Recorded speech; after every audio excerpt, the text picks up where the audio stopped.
Obusungu, obusungu, obusungu. Obusungu wajje butatutuusizza. Biki bye butatuyisizaamu? Biki bye tutakoze na busungu? Mujjukire nti emize gyonna oba emize egisinga obungi giviira ku busungu. Omuntu omala kufuna busungu, n'oyambala busungu, n'olyoka olowooza ku kutta yakunyiizizza. Omuntu omala kufuna busungu, n'olyoka weesiitaala ku muntu. Omuntu omala kufuna busungu, n'olyoka ovuma. Omuntu omala kufuna busungu, n'olyoka okola emize emibi egisinga giviira ddala ku busungu. Era ng'obusungu bubi busudde bantu bangi mu bizibu. Gwe nobeerawo ng'ogamba nze siri mwenzi, siri mussi, sivuma, siyomba, sikola kino. Naye ng'obusungu bw'olina mukwano gwange toyina njawulo na mussi, toyina njawulo na mutemu, toyina njawulo na mubbi, kubanga at the end of the day byonna bibi. Mujjukire nti Pastor Vicky yeno enjiri gy'asomesa eyo yakwenenya, kwerongoosa, enjiri etambulira awo weewatyo. So n'olunaku olwaleero nkuleetedde Pastor Vicky kintu kirabo era nga abamumanyi enjiri ye mumumanyi bulungi. Olwaleero nazze era n'obujulizi oba n'okusomesa, kubanga jjukira obujulizi bwe abuweera mu stories. Tajja kukubuulira kigambo kiggweyo nga takuwaddeemu ka story. Kati n'olwaleero azze okunyumiza ku mukyala eyali omulongoofu, omukyala aweereza Mukama n'omutima gwonna, omukyala nga alaba atuukiridde mu buli kimu, naye ng'omukyala yayambala kye bayita obusungu. Obusungu buno ne bumuleetera okuvaamu okufuna omuze ogw'obutemu gwe yali tayina. So bannange, obusungu buno at times tubeera nabwo, nange sijja kwejjako, tubeera nabwo naye ate weesabira mukwano buwona. Era nze nkakasiza ddala nti bugenda. It's all about kwesabira. Kwesabira. N'osooka n'oyambala ekintu n'ogamba nti singa bakikoze nze nandiwulidde ntya. Ate nga mujjukire ebintu ebimu bibeera ku kugezesa. Byakugezesa just byakugezesa mu ngeri, osobola okufuna okugezesebwa mu ngeri nyingi naye ate wookayitako mukwano obeera muwanguzi. Kantu katono nnyo bwe kati kakujja ku mulamwa. So kambaye Pastor Vicky sigenda kwogera nnyo kubanga abamu bwangamba njogera nnyo. Sigenda kubanga njogera nnyo olunaku olwaleero, just olumu nyambala bye mba ngenda obbawa nange ne mpulira nga mbifiiringa. Kyala yali aweereza Mukama.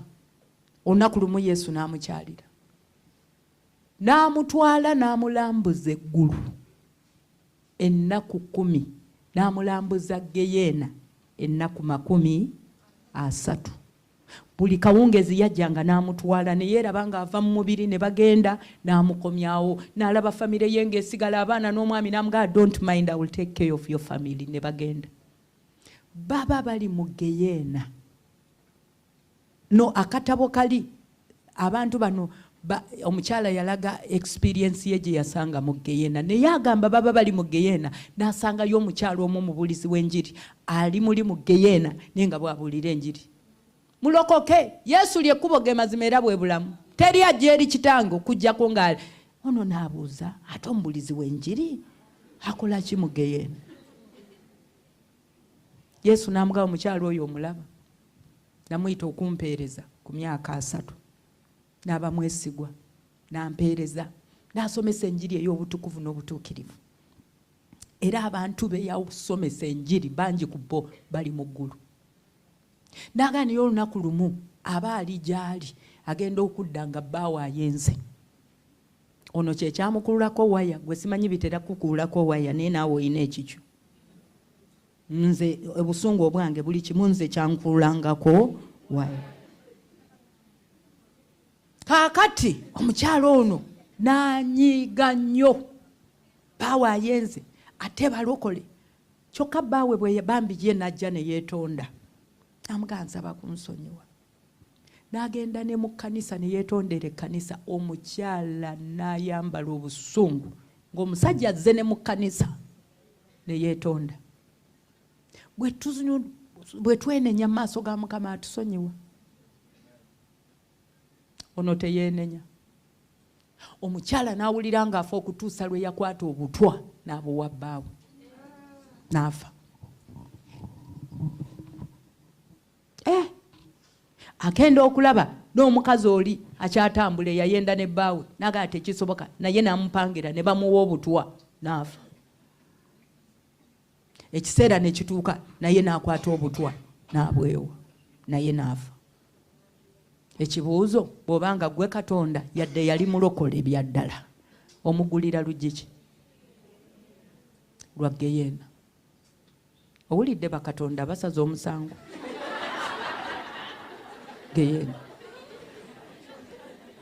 Kati Yesu annyonnyola omukyalo ono Mary Baxter n'agamba omukyalo oyo, first of all, newankubadde nga bbaawe yayenda, akatabo kali ka Luzungu ne kaga nti much as the husband did a grave sin, but she knew my word. Kituufu bbaawe yayenda era kye yakola kyali kibi, naye ate ono omukyala yali amanye ekigambo kyange. N'agamba omukyala oyo namuyita n'abuulira enjiri ey'obutuukirivu. Abantu ne bakyuka. Bbaawe bwe yayenda, this was also an opportunity for her to practice the word that she preached to others. Why didn't she forgive just like she was telling others to forgive?